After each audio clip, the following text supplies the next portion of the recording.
Selamat siang dan selamat datang Bapak dan Ibu di acara Abdi On Air, online seminar persembahan dari Abdi. Perkenalkan, saya Tri Kusumaningsih. Dan saya, Mei Fitri Adisarasati, yang akan memandu Abdi On Air kali ini. Banyak terima kasih kepada Bapak dan Ibu telah bergabung kembali di Abdi On Air hari ini yang bertepatan dengan Hari Kartini 2021. Benar sekali ya, kebetulan hari ini pas Hari Kartini. Selamat Hari Kartini untuk semuanya. Semoga semangat dan perjuangan Ibu Kartini dapat menginspirasi kita semua agar terus maju dan menjadi lebih baik lagi. Sebelum kita mulai acara ini, jangan lupa untuk subscribe, like, dan komen sosial media Pusat Alat Bantu Dengar. Dan jangan lupa untuk mengisi absen di kolom chat Zoom dengan format nama spasi kota. Nah, Bapak Ibu, di masa new normal ini, tidak lupa kami mengingatkan kembali kepada Bapak dan Ibu di rumah untuk tetap mematuhi protokol kesehatan dimanapun berada. Ya, betul sekali Mbak Tri, karena mematuhi protokol kesehatan itu sudah menjadi tanggung jawab kita bersama untuk mencegah penyebaran penyakit terutama di masa pandemi. Nah, Mbak Saras dan Bapak Ibu semuanya, untuk tema Abdi On Air kita hari ini yaitu mengenai sudden death, gangguan pendengaran yang sering diabaikan. Ya, jadi pada Abdi On Air kali ini kita akan bahas bersama apa sih sudden death itu, bagaimana ciri-ciri atau gejalanya, apa penyebabnya, dan bagaimana nih penanganannya. Wah, seru sekali ya materinya hari ini ya Mbak Saras. Jadi penasaran ya gimana lengkapnya? Pastinya Bapak dan Ibu juga sudah tidak sabar, tapi sebelum kita masuk kepada pemaparan materinya, izinkan kami memperkenalkan terlebih dahulu dokter yang akan menjadi pembicara pada Abdi On Air hari ini. Narasumber kita hari ini adalah Dr. Rangga Putra Nugraha, spesialis telinga, hidung, tenggorok, kepala leher, Master of Science. Beliau menempuh pendidikan kedokteran dan spesialis di Universitas Gadjah Mada Yogyakarta, dan saat ini beliau bertugas sebagai tenaga pengajar di Fakultas Kedokteran Universitas Tanjung Pura Pontianak, direktur sekaligus dokter spesialis di Rumah Sakit Universitas Tanjung Pura Pontianak, dokter spesialis di Klinik Mata THT Ahmad Yani Pontianak, dan dokter spesialis di Rumah Sakit Mitra Medika Pontianak. Bapak dan Ibu, mari kita sambut bersama Dr. Rangga Putra Nugraha. Selamat siang, dokter. Selamat siang, Mbak. Selamat siang, Mbak Tri, Mbak Saras. Selamat siang semuanya. Iya, bagaimana kabarnya dokter hari ini, dok? Alhamdulillah, luar biasa baik. Ya, sehat semua? Alhamdulillah, dok, sehat. Terima kasih ya, dok, sudah menyempatkan hadir ya, dok. Ya, sama-sama senang bisa berbagi, Mbak Tri, Mbak Saras. Semoga bisa bermanfaat nanti. Amin, amin, amin, dokter. Sebelum berlanjut ke pemaparan materi, izinkan saya menginformasikan tata tertib pada seminar hari ini. Peserta diharapkan mengisi absensi di kolom chat Zoom dengan format nama spasi kota asal di kolom atau mengisi link hadir yang telah disediakan oleh koordinator. Selama presentasi berlangsung, mikrofon semua peserta akan dinonaktifkan. Peserta dapat mengajukan pertanyaan melalui fitur chat yang ada di aplikasi Zoom. Moderator akan mencatat setiap pertanyaan yang masuk dan akan disampaikan ke pembicara pada saat sesi tanya jawab. Nah, langsung saja ya kita dengarkan penjelasan lebih lengkapnya tentang materinya oleh Dr. Rangga. Bapak dan Ibu, untuk Dr. Rangga kami persilahkan. Baik, terima kasih Mbak Tri, Mbak Saras. Assalamualaikum warahmatullahi wabarakatuh. Selamat siang semua peserta yang sudah ada bergabung di webinar kali ini. Terima kasih kepada Abdi yang sudah memberikan kesempatan kepada saya untuk sedikit berbagi pengalaman, berbagi informasi mengenai pendengaran, khususnya sudden death yang nanti akan kita presentasikan sama-sama. Jika nanti ada pertanyaan, silakan ditanyakan saja ke kita, siapa tahu bisa membantu. Mungkin saya minta tolong untuk ditampilkan presentasi saya, boleh? Ya, sebagai pendahuluan saja, sambil menunggu presentasinya ada, nanti dilihat sama-sama bahwa pendengaran merupakan organ yang cukup penting ya, cukup penting di kehidupan kita sehari-hari. Karena kalau kita nggak punya pendengaran, kualitas hidup pasti menurun gitu. Nah, itu juga yang dialami oleh banyak pasien dengan keluhan telinga gitu. Kalau ada gangguan pendengaran pasti nggak nyaman, kualitas hidupnya juga akan menurun. Keluhan lainnya kadang-kadang juga ikut terganggu. Nah, telinga letaknya di daerah kepala gitu ya. Jadi dekat sekali dengan organ-organ yang memang penting bagi tubuh kita. Sehingga kalau dia ada masalah gitu ya, juga pasti nggak nyaman di daerah bagian kepala itu. Mau ngapa-ngapain juga nggak enak gitu ya. Utamanya kalau sunyi, kalau nggak ada suara yang bisa didengarkan. Jadi rasanya pasti nggak hidup gitu ya. Dunia terasa sepi. Nah, itulah yang harus kita perhatikan ya untuk pasien-pasien yang datang dengan keluhan atau orang lain gitu ya, atau tetangga, keluarga yang mengalami hal seperti itu gitu. Ada beberapa pendengaran yang bisa kembali ya kalau masalahnya itu bukan pada sensori neural atau pada saraf. Tapi ketika masalahnya terjadi pada saraf pendengaran, maka biasanya dan sebagian besar itu akan permanen sifatnya gitu ya. Jadi memang harus diperhatikan betul masalah pendengaran ini dan jangan diabaikan gitu ya. Karena salah satu kegawat daruratan di bidang THT, salah satunya adalah bagian pendengaran itu adalah sudden death yang akan kita bahas pada siang hari ini. Jadi kita wajib waspada jika terdapat keluhan ini gitu. Karena bisa saja apa yang dialami itu merupakan gejala sudden death. Yang artinya nantinya outcome-nya ke depannya itu permanen sifatnya. Nah, kan kita tidak ingin bahwa hal itu terjadi. Sedini mungkin kalau bisa diatasi dari saat sekarang gitu. Dan deteksi dini itu jadi penting. Onset waktu penanganan, onset waktu dari awal munculnya gejala sampai sekarang itu harus dilihat gitu ya. Jadi supaya kita tidak ketinggalan dalam menangani pasien-pasien atau orang yang dengan keluhan gangguan pendengaran. Kira-kira itu pengantarnya. Kenapa pentingnya kita bahas masalah ini di siang hari ini ya? Burden of illness-nya sangat membebani pasien itu sendiri. Kira-kira begitu. Kita sekarang akan membahas soal sudden death ya. Ada gangguan dengar yang sering diabaikan. Kenapa kita bilang sering diabaikan? Karena pasien menganggapnya sepele gitu ya. Saya kurang dengar, saya nggak bisa jelas dengarnya gitu ya. Ya nanti paling bisa hilang sendiri ya, atau bisa baik sendiri nanti dalam beberapa waktu, atau ini nanti nggak berat masalahnya, nanti aja ke dokter THT misalnya atau periksa. Padahal kalau ini termasuk dalam golongan yang sudden death atau gangguan dengar yang mendadak, atau kita bilangnya tuli mendadak bahasa Indonesianya gitu ya, itu kita bekerja dengan waktu gitu. Kita memperbaikinya dengan waktu. Semakin panjang sudden death itu didiagnosis, maka tata laksananya juga akan semakin tertunda. Akibatnya outcome yang dihasilkan oleh pasien tersebut juga nggak baik. Karena kadang-kadang nanti gangguannya bisa permanen gitu ya. Meskipun dalam beberapa literatur bisa spontaneous, artinya bisa kembali dengan sendirinya. Ya, onset waktu penting, usia saat diagnosis itu terjadi juga penting gitu ya, sehingga hal-hal tersebut harus dipahami oleh kita semua supaya kita nggak kecolongan gitu. Segala sesuatunya harusnya bisa diperbaiki, bisa diobati, akhirnya kelewat sehingga gangguan dengarnya bisa permanen. Kan sayang sekali, padahal pendengaran itu kita sangat butuhkan untuk kualitas kita hidup sehari-hari. Oke.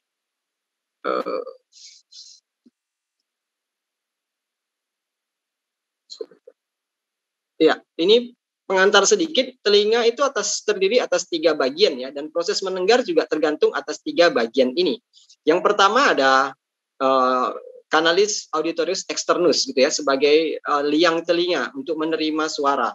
Kemudian ada gendang telinga ya, untuk menerima suara dan menggetarkannya ke tulang-tulang pendengaran di telinga bagian tengah. Kemudian di telinga bagian dalam nanti ada organ keseimbangan kita, kanalis semisirkularis dan vestibulum serta koklear gitu ya, koklear. Nah, di koklear ini adalah letak saraf pendengaran kita gitu ya. Letak saraf pendengaran kita kemudian nanti akan dihantarkan ke aspek yang lebih tinggi melalui saraf vestibulokoklear sampai ke korteks di otak. Jadi secara umum atau secara singkat, pendengaran itu terdiri atas 3 bagian penting ini. Nah, kelainan di tiap-tiap bagian ini menimbulkan gangguan dengar. Kalau ada masalah di liang telinga atau di gendang telinga, ada yang bolong gendangnya, atau ada kotoran telinga misalnya, atau liang telinganya bengkak, itu juga akan mempengaruhi pendengaran, atau pendengarannya jadi terganggu. Ada masalah pada tulang-tulang pendengaran, itu juga bisa menyebabkan gangguan dengar. Gitu ya. Ada cairan di belakang gendang telinga atau di telinga juga bagian tengah ini, juga bisa menyebabkan gangguan dengar.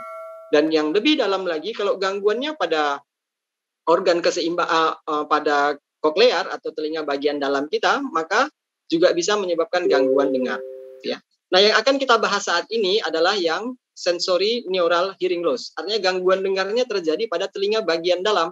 Kalau telinga bagian luar itu bisa diatasi gitu ya dengan tindakan yang proper atau yang sesuai. Misalnya ada kotoran, tinggal dibersihkan kotorannya bisa baik.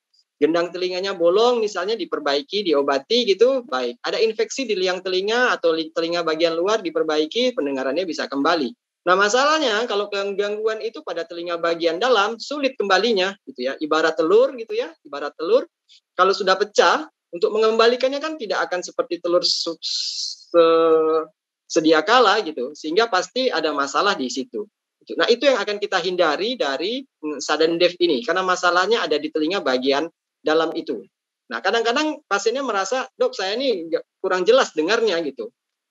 Kita periksa liang telinganya bagus, oh bagus liang telinganya, maka kita curiga ada sesuatu tuh di belakang gendang, baik itu di telinga bagian tengah maupun telinga bagian dalam. Nah, ini membutuhkan pemeriksaan lanjutan untuk menyingkirkan apakah ini gangguannya pada telinga bagian luar atau tengah ataupun dalam. Nah, gitu ya. Untuk sudden death, nanti akan kita bahas definisinya. Kapan kita bilang sudden death atau sudden sensory neural hearing loss, gangguan dengar atau tuli mendadak, yang jadi salah satu kegawat daruratan di bidang THT.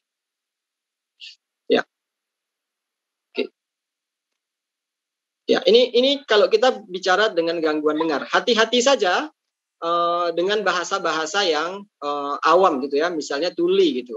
Hati-hati karena stigma masyarakat kalau kita bilang tuli itu dia ya nggak bisa dengar sama sekali gitu ya.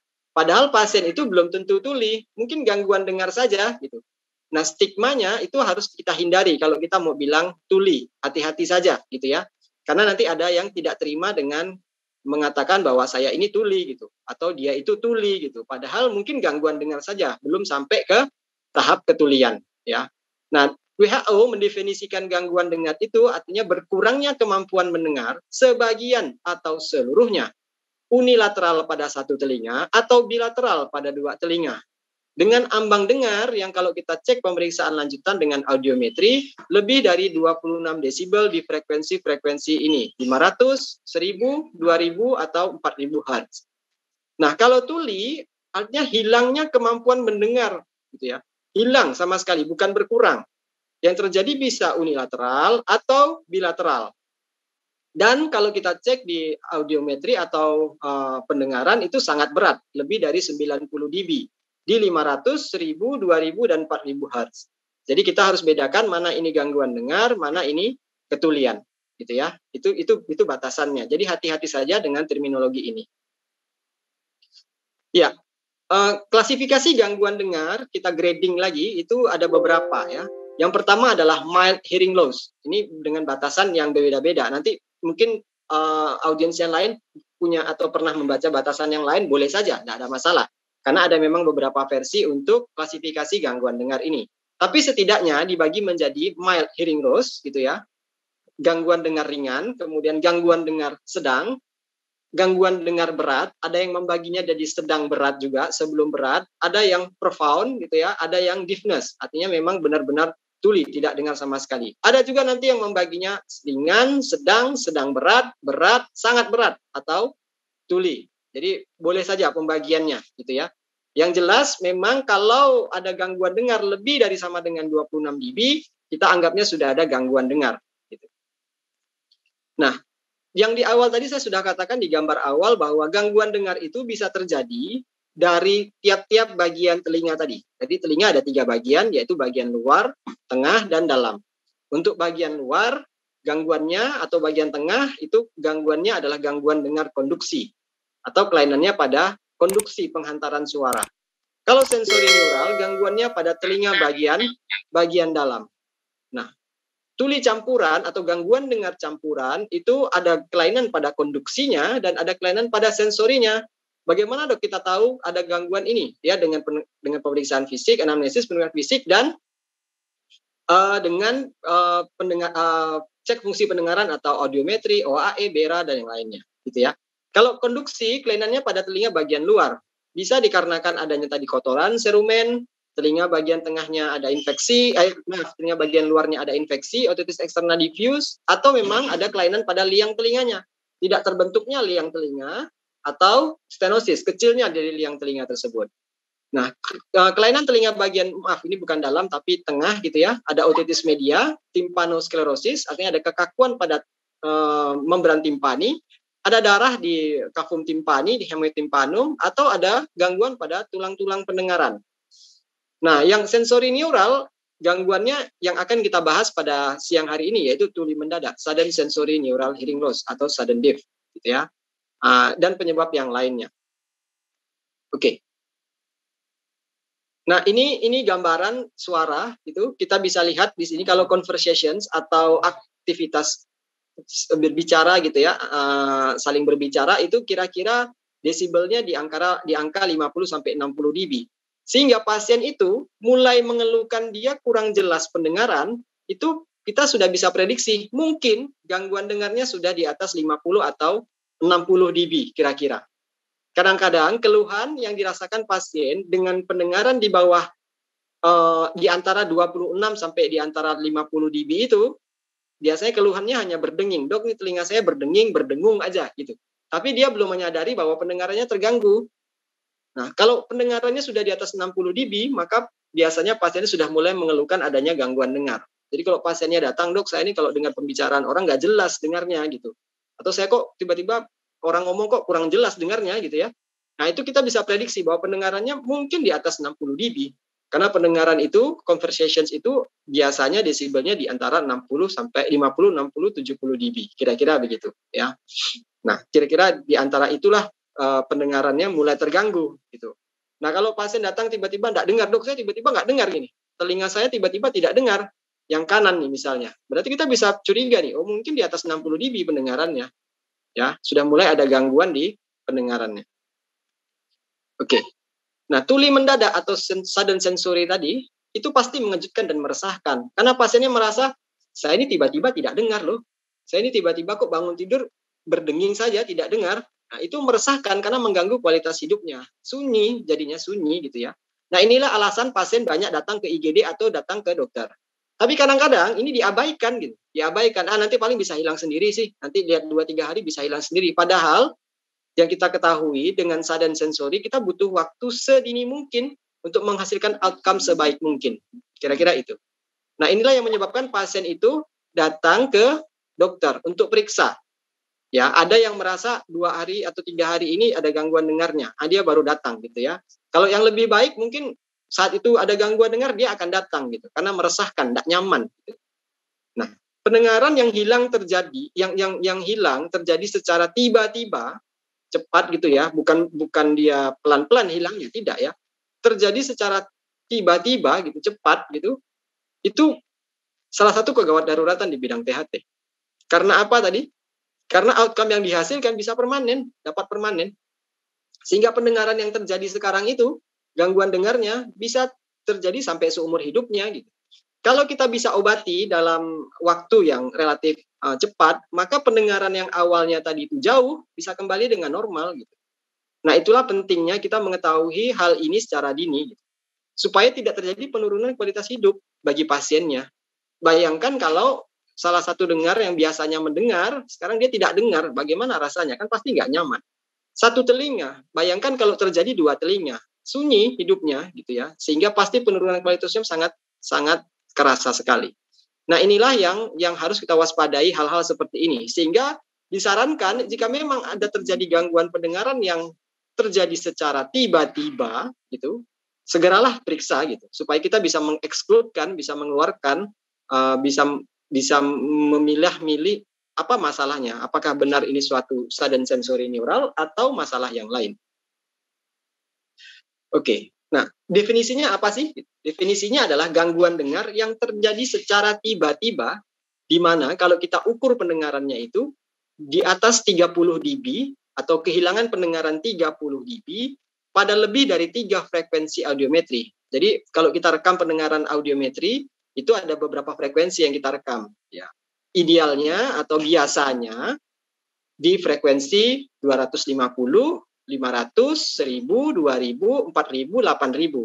Kalau ada audiometri yang lebih baik, kita bisa cek di high frekuensi, di atas 8000. Tapi lumrahnya untuk screening pendengaran atau untuk diagnosis biasanya kita pakai di antara range 125 Hz sampai di 8000 Hz gitu ya. Nah, kalau ada kehilangan pendengaran yang terjadi secara tiba-tiba, terjadi pada 3 frekuensi yang berdekatan, misalnya 500, 1000 atau 2000, kita bisa klasifikasikan ini dalam suatu sudden sensory neural.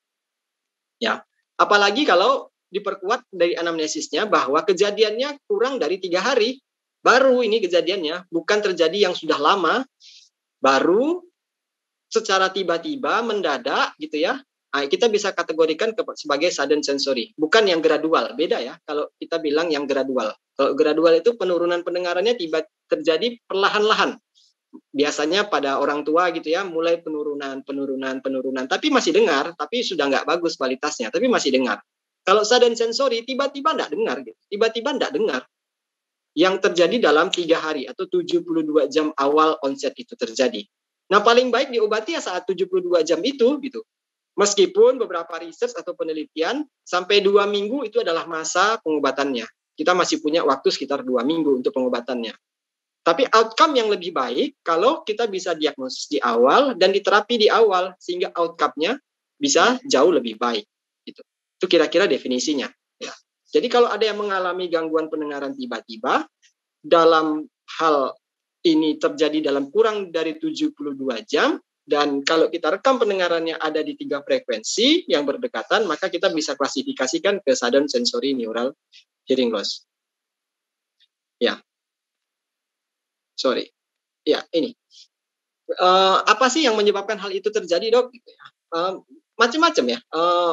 Faktornya, faktor resikonya, etiologinya sampai saat ini memang masih dalam proses research. Tapi diduga memang ada fungsi abnormal dari koklear, dari saraf auditori atau aspek yang lebih tinggi, yaitu di korteks ya, di sentral, di korteks, di otak gitu ya. Dari penelitian 32 sampai 65% bisa recover spontan. Memang bisa, betul. Memang bisa recover spontan dalam 2 minggu awal itu bisa recover spontan. Tapi angkanya range-nya jauh sekali ya. Artinya lebar sekali range-nya. Antara 32 sampai 65% range-nya jauh sekali gitu. Ya, syukur-syukur kalau angka yang didapat adalah 65% bisa recover spontan gitu.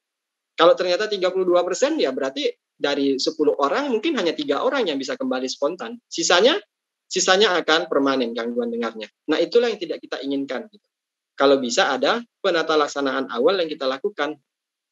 Prognosisnya tergantung usia. Usia sangat muda dengan usia yang di atas 60 tahun mempunyai prognosis yang jauh lebih buruk dibanding dewasa muda atau dewasa gitu ya. Jadi kalau ini terjadi pada orang tua di atas 60 tahun, itu prognosis untuk recover spontannya jauh lebih berat. Kemudian yang menentukan adalah derajat gangguan dengar tadi yang sudah saya singgung di awal. Apakah ini mild, moderate severe, atau profound. Semakin jauh pendengarannya, maka prognosis kembalinya juga nggak sebaik kalau gangguan dengarnya terjadi pada mild atau moderate, paling tidak moderate severe gitu ya. Jadi derajat gangguan dengar saat onset itu terjadi, saat serangan itu terjadi, mempengaruhi outcome yang ke depannya. Jadi syukur-syukur yang profound bisa jadi normal gitu ya. Tapi paling tidak bisa membaik, tidak profound. Nanti dia tidak tuli sama sekali, paling tidak ada gangguan dengar tapi tidak berat. Kalau disertai dengan vertigo, biasanya outcome-nya jauh lebih buruk. Ya, karena memang serangannya telinga bagian dalam, ada kanalis semisirkularis di sana, sehingga pasiennya kadang-kadang juga ada vertigo. Nah, ini kita bisa lihat dari beberapa research, waktu antara onset dan terapi.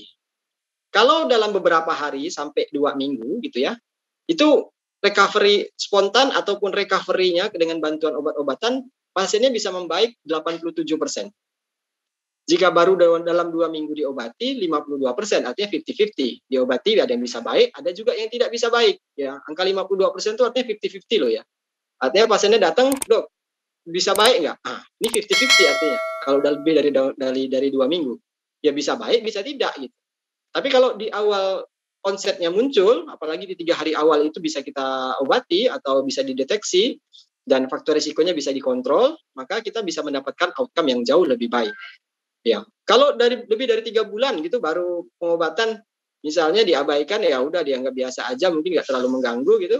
Ya kembalinya ya hanya mungkin kurang dari 10%. Artinya untuk recover tuh sulit sekali gitu ya, sulit sekali. Ini yang saya bilang kita penting untuk mengetahui gejala ini dari awal sehingga penata laksanaannya tidak terlambat. Sehingga kita masih bisa membantu kalau memang ada gangguan dengar yang terjadi pada pasien tadi.